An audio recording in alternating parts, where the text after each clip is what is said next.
അല്ലയോ ധനവാന്മാരെ, നിങ്ങളുടെ മേൽ വരുന്ന ദുരിതങ്ങൾ നിമിത്തം കരഞ്ഞ് മുറയിടുവീൻ. നിങ്ങളുടെ ധനം ദ്രവിച്ചും ഉടുപ്പ് പുഴുവരിച്ചും പോയി. നിങ്ങളുടെ പൊന്നും വെള്ളിയും കറ പിടിച്ചു. ആ കറ നിങ്ങളുടെ നേരെ സാക്ഷിയാകും. അത് തീ പോലെ നിങ്ങളുടെ ജഡത്തെ തിന്നുകളയും. അന്ത്യകാലത്ത് നിങ്ങൾ നിക്ഷേപങ്ങളെ ശേഖരിച്ചിരിക്കുന്നു. നിങ്ങളുടെ നിലങ്ങളെ കൊയ്ത വേലക്കാരുടെ കൂലി നിങ്ങൾ പിടിച്ചുവല്ലോ. അത് നിങ്ങളുടെ അടുക്കൽ നിന്ന് നിലവിളിക്കുന്നു. കൊയ്തവരുടെ മുറവിളി സൈന്യങ്ങളുടെ കർത്താവിൻ്റെ ചെവിയിൽ എത്തിയിരിക്കുന്നു.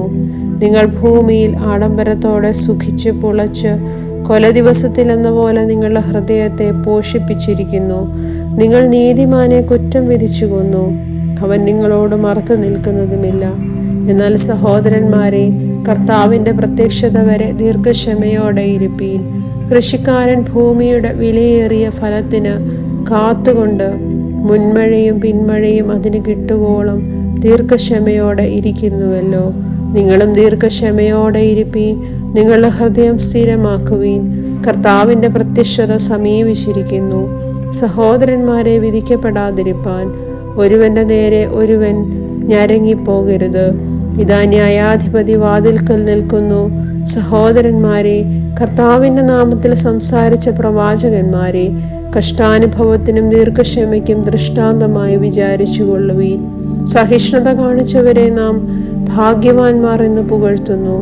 യോബിന്റെ സഹിഷ്ണുത നിങ്ങൾ കേട്ടും കർത്താവ് വരുത്തിയ അവസാനം കണ്ടുമിരിക്കുന്നു. കർത്താവ് മഹാകരുണയും മനസ്സലിവുമുള്ളവനല്ലോ. വിശേഷാൽ സഹോദരന്മാരെ, സ്വർഗത്തെയോ ഭൂമിയെയോ മറ്റു യാതൊന്നിനെയുമോ ചൊല്ലി സത്യം ചെയ്യരുത്. ശിക്ഷാവിധിയിൽ അകപ്പെടാതിരിപ്പാൻ നിങ്ങൾ ഉവ്വ എന്ന് പറഞ്ഞാൽ ഉവ്വ എന്നും ഇല്ല എന്ന് പറഞ്ഞാൽ ഇല്ല എന്നും ഇരിക്കട്ടെ. നിങ്ങളിൽ കഷ്ടം അനുഭവിക്കുന്നവൻ പ്രാർത്ഥിക്കട്ടെ. സുഖം അനുഭവിക്കുന്നവൻ പാട്ടുപാടട്ടെ. നിങ്ങളിൽ ദീനമായി കിടക്കുന്നവൻ സഭയിലെ മൂപ്പന്മാരെ വരുത്തട്ടെ. അവർ കർത്താവിൻ്റെ നാമത്തിൽ അവനെ എണ്ണ പൂശി അവനു വേണ്ടി പ്രാർത്ഥിക്കട്ടെ. എന്നാൽ വിശ്വാസത്തോടു കൂടിയ പ്രാർത്ഥന ദീനക്കാരനെ രക്ഷിക്കും. കർത്താവ് അവനെ എഴുന്നേൽപ്പിക്കും. അവൻ പാപം ചെയ്തിട്ടുണ്ടെങ്കിൽ അവനോട് ക്ഷമിക്കും. എന്നാൽ നിങ്ങൾക്ക് രോഗശാന്തി വരേണ്ടതിന് തമ്മിൽ പാപങ്ങളെ ഏറ്റുപറഞ്ഞ് ഒരുവനു വേണ്ടി ഒരുവൻ പ്രാർത്ഥിപ്പീൻ. നീതിമാന്റെ ശ്രദ്ധയോടുകൂടിയ പ്രാർത്ഥന വളരെ ഫലിക്കുന്നു. ഏലിയാവ് നമുക്ക് സമസ്വഭാവമുള്ള മനുഷ്യനായിരുന്നു.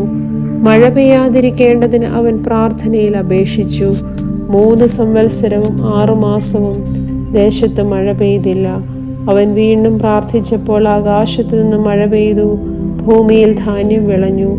സഹോദരന്മാരെ, നിങ്ങളിൽ ഒരുവൻ സത്യം വിട്ട് തെറ്റിപ്പോവുകയും അവനെ ഒരുവൻ തിരിച്ചു വരുത്തുകയും ചെയ്താൽ പാപിയെ നേർവഴിക്കാക്കുന്നവൻ അവൻ്റെ പ്രാണനെ മരണത്തിൽ നിന്നും രക്ഷിക്കുകയും പാപങ്ങളുടെ ബഹുത്വം മറയ്ക്കുകയും ചെയ്യുമെന്ന് അവൻ അറിഞ്ഞുകൊള്ളട്ടെ. ദൈവമേ, സ്തുതി നിനക്ക് യോഗ്യമാവുന്നു. ബാറയ്ക്കുമോർ.